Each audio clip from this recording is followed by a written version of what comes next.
Ladies and gentlemen, how you all doing? This is Con Ulrich. I'm Ru, low, low, low. And folks, in celebration of the new DLC coming out over here for Steel Division 2, we're going to give you a couple of vanilla games today on Brest West Rang. Who are we seeing and what are they bringing to the fray? On left-hand side, in the blue, we have ourselves Prestor John playing as a Trove SS with a Maverick income. Right-hand side in the red, we have Gonzo playing 43rd Reserve Army with a balanced income. And it is been a while since we've casted a vanilla match, Con.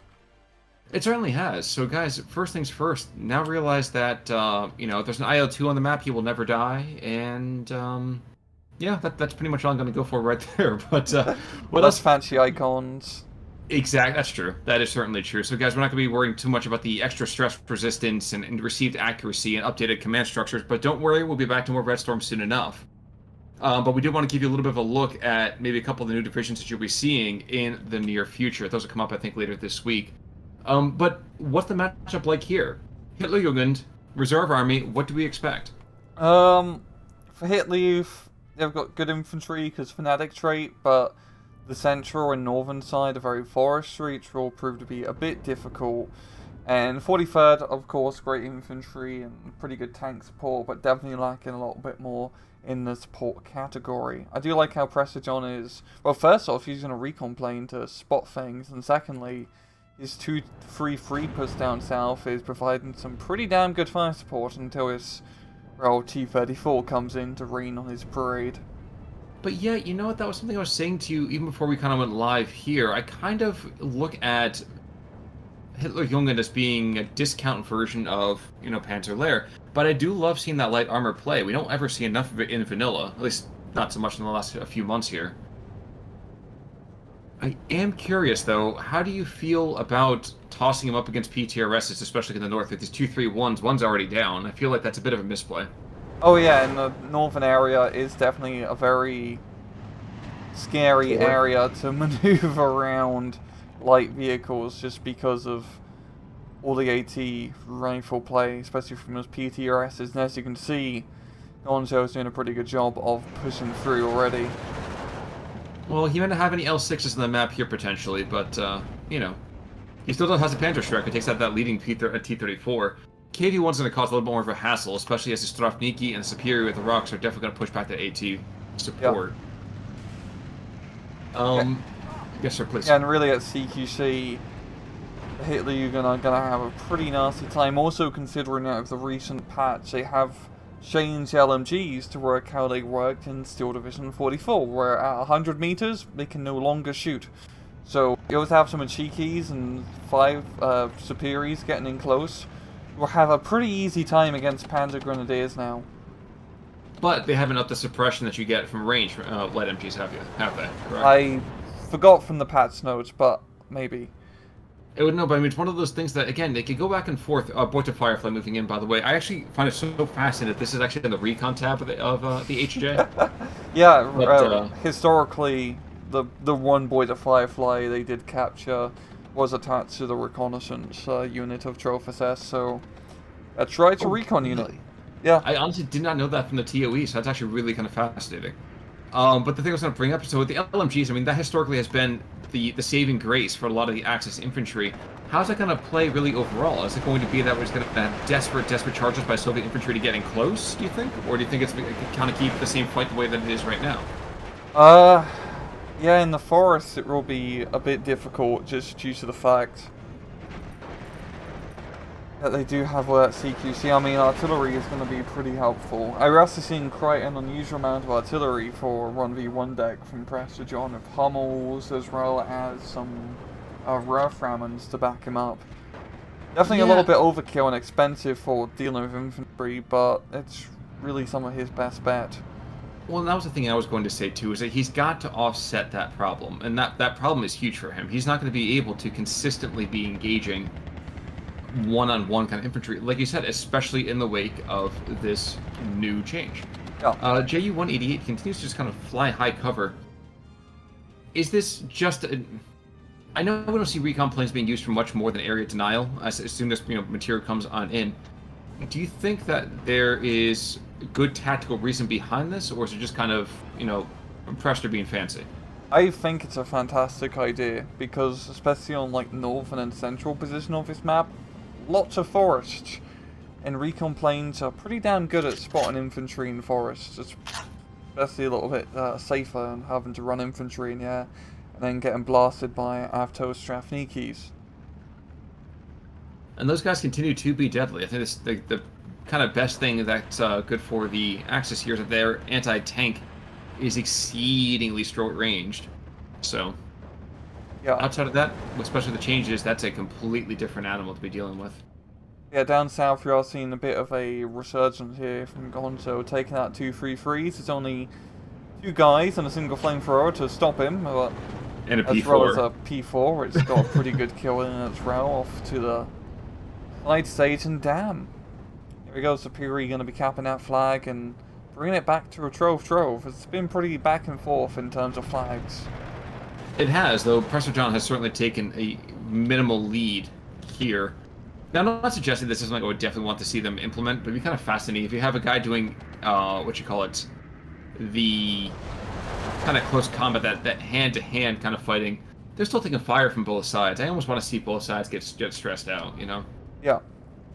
But that's just me, nitpicking over here. We do have the boy to Firefly is panicked, and the SPW over here is in a was in a good ambushing spot. Unfortunately, was not able to capitalize on that.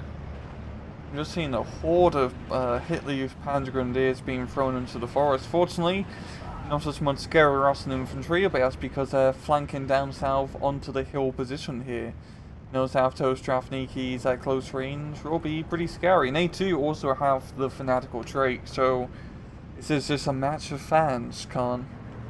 Well, and that's what you want to see. You love it when the fans come out to play. I mean, they take no prisoners. They're very, very passionate about what they do. So Yeah. I think it's a good thing sometimes. I mean, they're willing to die for their cause or product. Exactly. They're kind of like football fans in that, and I mean true football fans, not American ones. We are seeing the boy to Firefly, which is a little bit frisky, trying to go after T-3485. I think he's going to be more well entertained by T-3476. And T-3476 with that veterancy bonus, going to get off the first shot? No. Oh no, and the bounce is happening here as well. So T-34 might go to meet the Supreme Soviet in a second. He does. What a Firefly's been rather deadly. Yeah, he hasn't died yet, which is quite shocking, I find. Especially in that close quarters environment. But 17-pounder is pretty damn good. He's been shocked. He's been panicked. I mean, he's had a lot of stuff going on there, but yeah, absolutely true. Along the center line, we shouldn't expect to see too much action. We have the ridge lines really on both sides. Well, heavy force in the east, ridge lines on the west. It's a devil of trying to get through these areas. I'm actually surprised we haven't seen more action going across the southern side. You can see right now we have 2 pioneers, Hitler Jugend, going after a Strafniki, a Rox, and a PTRS. They're about to get bombed here, so probably it's a big reason they're not going to be able to aggress too much.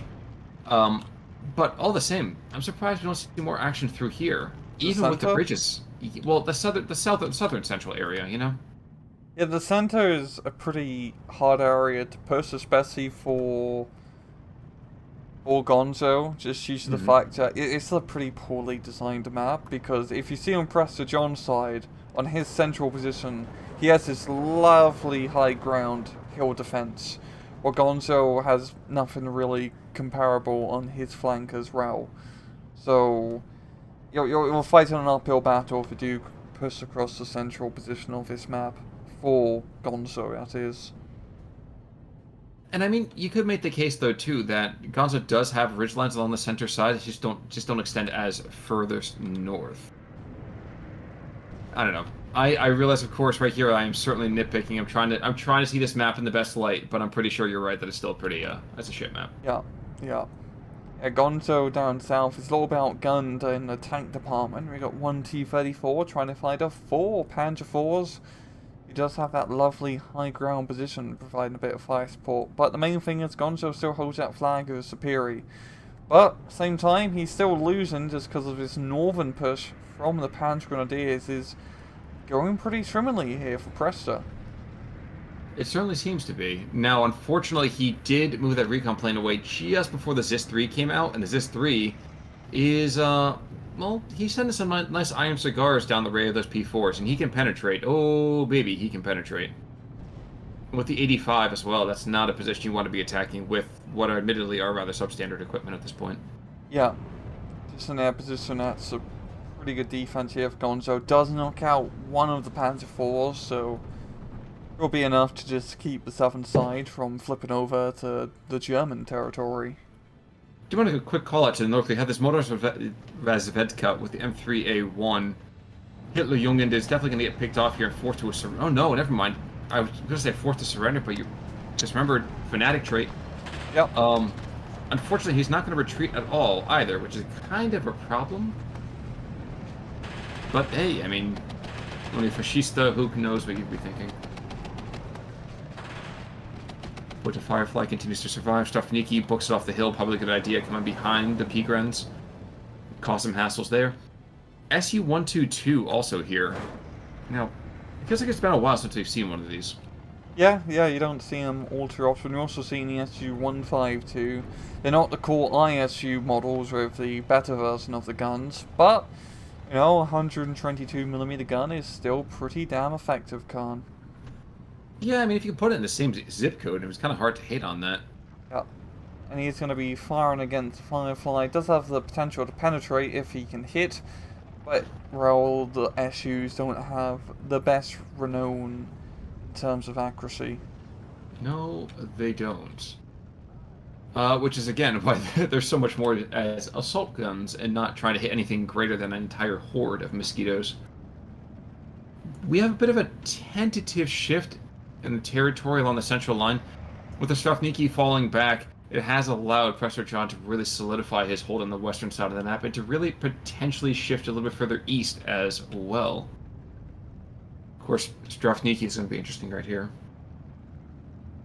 Oh yeah, the behind enemy lines here can try to flank the Panzer Grenadiers, so these guys also don't have the best CQC equipment, but they do outnumber the SMGs at least, and numbers, which is what really matters in these sorts of fights.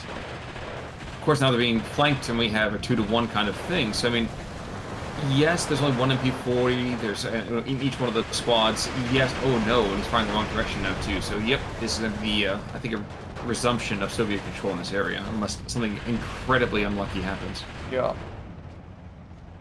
We still have a lot of Panzer Grenadiers in the forest, and yeah, if Gonzo can get some more CQC troops, he's mainly just getting more regular, Strafniki officers to try to fight through, so it does give Prestor John a pretty good chance. Yeah, at long range, of course, those Panzer Grenadiers are pretty nasty, as we're seeing. If he can keep the fight at that range before the infantry can get into the forest, he'd be in a pretty good position. Oof. SU-152 wipes one of those squads off the map. Look a little further south, Focke-Wulf comes in at that town and obliterates the Superi. So very, very lucky right there. And actually with a P-Grunt as well, so if he can get out, this is going to be... Oh, geez, that was very unlucky. Had he got that infantry squad out before he died, that could have been devastating to the Soviet chances. Yeah, but he is still going to capture that flag along that central position. And it is a pretty easy flag to hold, as once you just hold the edge of the town, it's a narrow bridge choke point which the enemy has to cross over. You know, and one thing I kind of failed to acknowledge here is that the Hitlerjugend only has P-Shreks and what amounts to basically, AFVs to really be anti-tank. And that's kind of a problem, I would argue. IS-2s, and we have, like you said, all the assault guns out the wazoo. I don't know, I always feel more comfortable, even if the anti-tank guns, to have a couple of actual placements more than anything else.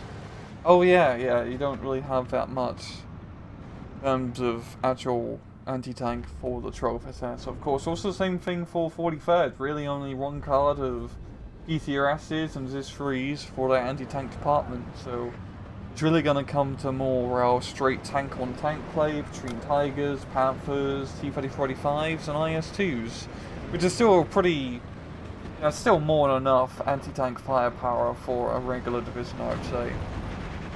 Oh, absolutely, but it's just still not that particular engagement I want to be having. Yeah, you do lose out a little bit of ambush. So, speaking of Tigers, we are seeing Mr. Wittmann being brought into the field, so Want to give him 5 minutes, Khan, before he dies? I'm starting that timer right now. I was going to ask you the same thing, how you feel about Messer, Wittmann kind of moving on in here. It is 15-9, though, so maybe if the flags fall as they may, 5 minutes might be long enough for him to survive.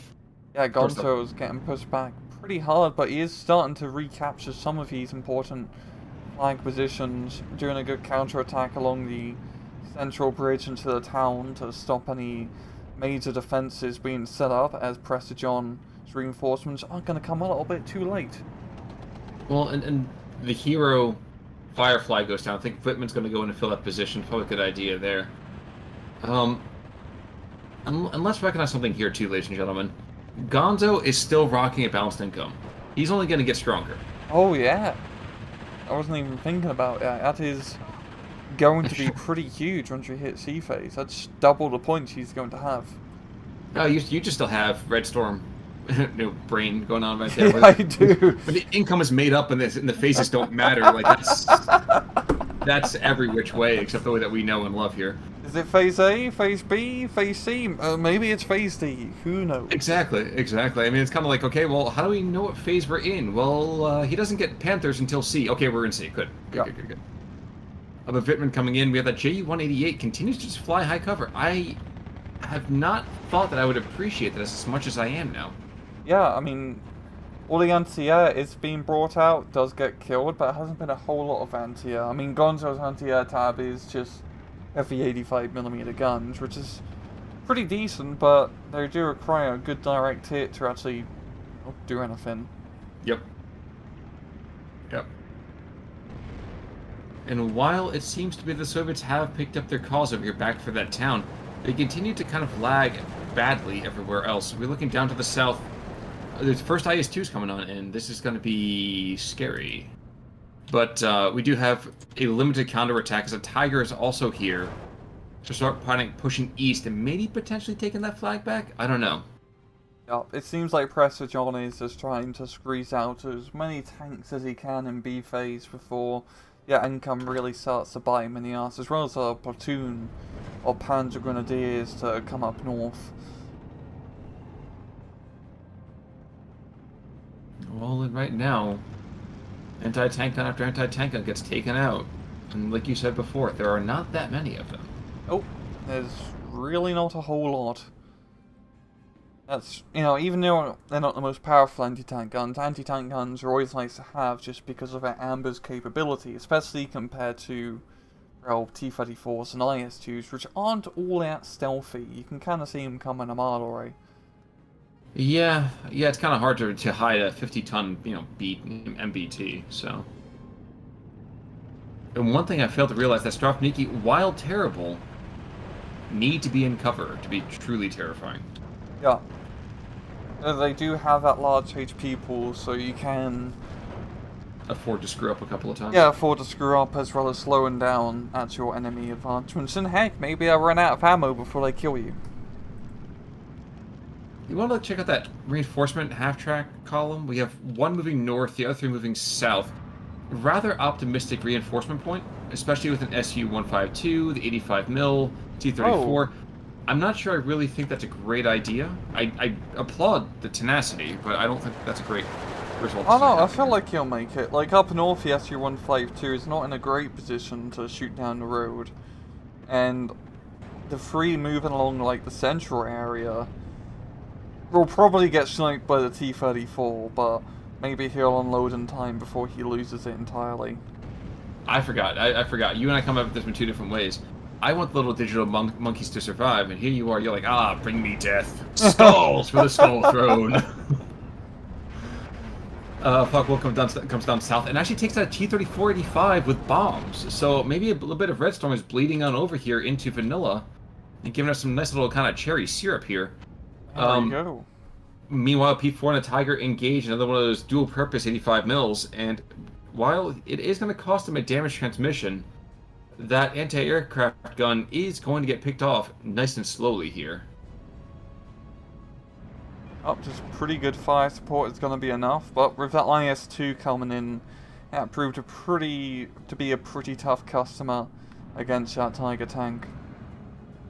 But there was supposed to be another one that came in here a long time ago, so like that was. I wonder if he died. One down south? Yeah, I think that was the one that did get brought up. It's just really slow. Oh my gosh, it feels like it was forever and a day. By the way, we are actually crossing 5 minutes, and Michael Wittmann has somehow managed to survive. Of course, I think it's because he hasn't engaged anybody, either, the coward. Except for this Strafniki, who is just perfectly in his beaten zone, almost 2k away. So. Oh, I mean, yeah, Prestor John is in a pretty good position on that hill with that Tiger tank, and once again, really showcasing just kind of the imbalance of this map. That hill just gives you such good firing lines down his entire center and northern positions.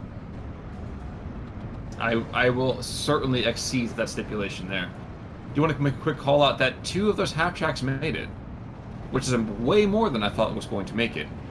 Hey. The T-3485 over here did go down. You can see his burning husk over here in the middle of the road. And with that, this northern flank starts to look a little bit shaky. Yeah, he's pretty close and capping out one flag here of his Panzer Grenadiers and taking that area. But the main thing is there's still a nasty blob of Russian infantry just to the central south position. The Tankadesnikis and the Strafnikis. Prestor John's going to have to try and clear them out eventually because they do pose to be a threat to his flanks. Surely would seem to be the case. SU-122 goes down up to the north. And while we have Automachiki kind of prowling around the back lines here, to limited effect as of right now, there are not a whole lot of Russians between them and Minsk over here. And it looks like the Russians you spoke of have made an unfortunate decision to pull out before they should have. Also, Gonzo is moving up at IS-2 down south. I think a little bit too close. You really want to keep it at the... Does it have 2 kilometer range? Yes, it does. 2 kilometer range. To try and engage the Tiger, yeah, because the Tiger, you just have better survivability chances. Oh, it's absolutely true. And there's the Panther G as well, which I think will be the kill and blow here. If it can hit. Yeah? Oh, yeah, he does. Got the high ground. If he can hit from there, that is a beautiful shot, but nothing yet. And loader kill, that is not what you want to be seeing where you're... Yeah, there you go. Battle of the heavy armor. Yeah, and really trying to be a battle of the sniper from that Panther. I feel like, yeah, he's tossing away the 250 on the off chance he can kind of go and distract, I believe. Maybe force a bit of stress on him. And actually, he might get the stress in time. Yeah, wow, what? That was... But the Tiger goes down to the KV-1. Wow. What? We are in Bizarro world, ladies and gentlemen. In the meantime, we have Laff kind of making a couple of runs over here in the central position. German infantry is cut off, but even though they are cut off, they are not down and out, forcing the Soviets to kind of go and pay at least their cost in ammo. And another Focke-Wulf comes back in. He's going after that IS-2. Might have been a critical... Yeah, I was going to say, it might have been a critical amount of firepower coming in. Just from that 85 mil, forcing the less than optimal run there. Yeah, the bombs dropped a little bit short in front, but the IS-2 does go down to the Panther, and the Panther is really the only substantial unit left down south. Gonna be enough to capture the flank at least. Fortunately, those Tankadesnikis aren't scary anti-tank troops, so this is a ballsy maneuver moving up the Panther here without infantry or recon support. And you watch it pay for that. I was actually kind of waiting to see the Tankadesnikis jump out when he gets stressed out by this anti-aircraft gun. Yeah. Which will happen, like, mark my words. You always lose heavy tanks in the silliest race in this game. Oh, absolutely. We do have a recon platoon moving on in of those, was it 250s? Yeah, SDKF said 259s. And with the long-range play, transmission damage, yeah, I'm really surprised there hasn't been a kill already. That Panther G, while it has very thick skin, it's not a whole lot to really kind of hold back against that. Yeah, I would have liked the Ju-188 to strafe. I'm sorry? He's trying his best, but Or if his transmission damage is going to be a little bit slow. Well, I think with the recon armored cars coming in, he should be able to start mopping up the southern side. But still looking really good for Prestor. Even though he is down on income by half, he's got 15-9. And it's only 5 minutes he needs if he keeps it up at the +2 to take the W. Yeah, and what's more than that, too, if you look to the north, there is going to be a series of M3A1s moving on in. You know, Ma Deuces are nothing to sneeze at. But of course, the biggest issue is the fact that we have all those Tenko Desantnikis. If they can get to the front line, if they can get down that first ridge, things could get ugly, and they could get ugly fast. Really could. At the same time, Prestor John's making that push once again of a Panzer Grenadier platoon onto the southern central town. And I think, well, yeah, with the half-track support, extra machine guns if he unloads early and not just runs into... He's not going to. No, he's not going to. I'll be That's too... not his way. Or maybe? There we go. Let's run infantry squad now. And Tanko's actually not even going to want to engage. He's going to be falling back a bit. Which is weird. I mean, even if you have to take it hand-to-hand, I would rather have PP Shahs against the P-Grams. Yeah. Maybe a scale of a half-track. To the north, by the way, Michael Wittmann is still alive, but his gun is rather jammed right now. I think he took a round off the T-34-85's pull. Yep, there's an open blitz over here, but we're not going to see any of it for the time being. No. Is this Wittmann going to survive the entire match? I'm going to be extremely disappointed if he does. I would talk about that, but I'm too busy watching this death-defying town assault over here with the one squad to Ostrovniki and take out Desantniki. There's a base of fire that needs to be set, and I'm not sure they're going to be able to do it. Ooh, no, but with recon stuff in here, this could bear fruit. This is interesting. Yeah, he's like kind of surrounding the town here with his half-track support. Before, like, he's like choking off like a siege. I think that's what needs to happen, though, too. I mean, if you look to the northern side as well, we see that the Soviets have gone and boiled out around, basically, picking up as many flags as they can. But the southern flank is completely collapsed. We didn't even pay attention to it, but a couple of squads went down, and it's just recon tracks for days.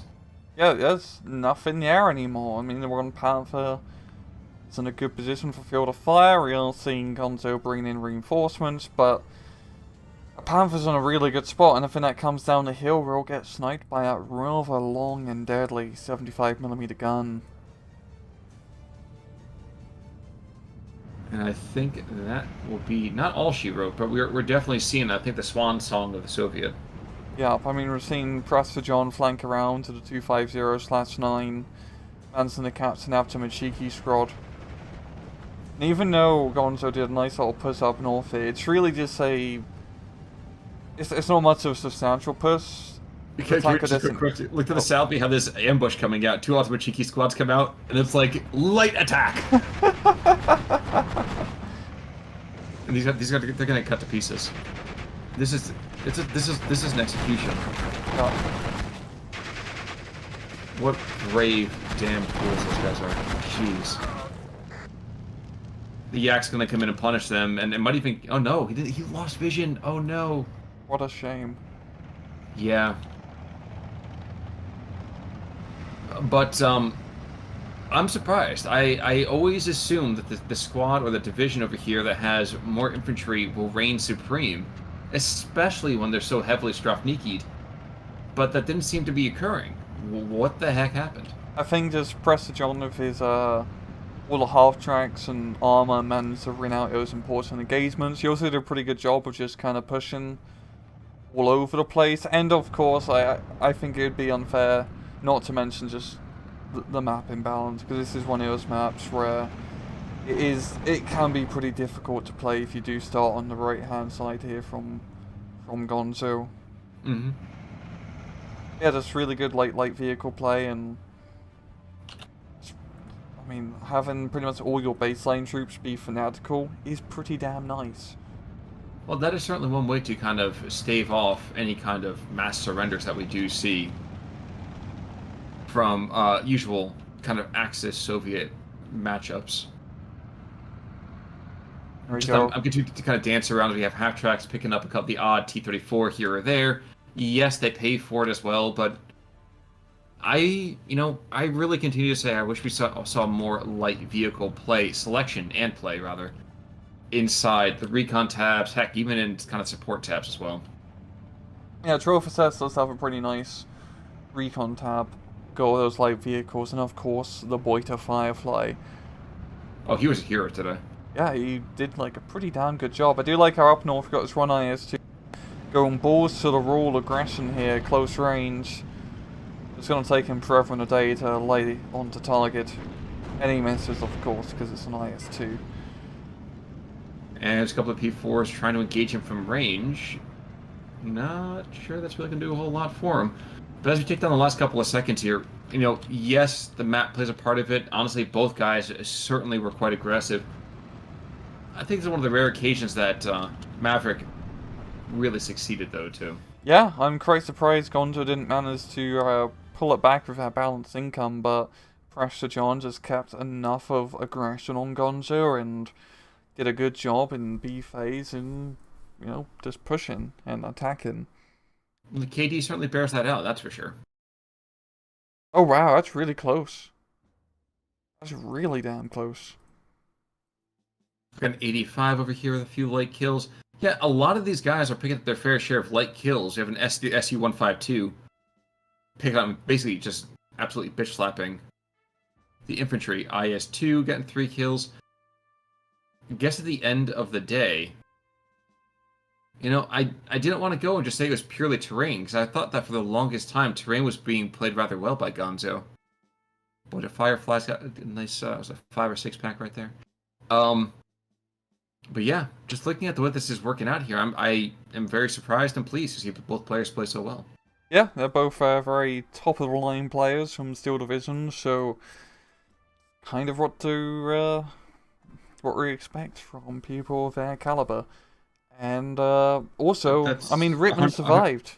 I was going to say that, but I was actually going to say also, the players of the caliber, we're talking 105s, what caliber are we talking about? I prefer 152, personally. I really want to make sure whatever I'm shooting is dead, and not to be identified afterwards. That certainly would be nice, wouldn't it? Yeah. Perfect murder weapon. You just have to hold around a 152mm artillery gun. I am suddenly very nervous to make you angry, sir. Of course, folks, this is from the same man who told me this past weekend I should go over Niagara Falls in a barrel and cross international lines and cause an incident so I can see his old red-haired face. People have done it before. People have done it before, well... That was back in the 1800s. Think about the barrel technology today, Khan. Trust me, you said that to me and I was planning the entire thing out, so... I was on the other side. I was going to clap you as you fall down. I mean, sail down, or barrel down. Well, folks, before we get into Blackadder levels of planning here, come back on Thursdays to kind of get to show off one of the new divisions coming out with the DLC from this past week. Until that time, I'm Con Ulrich. I'm Rangru. Take it easy.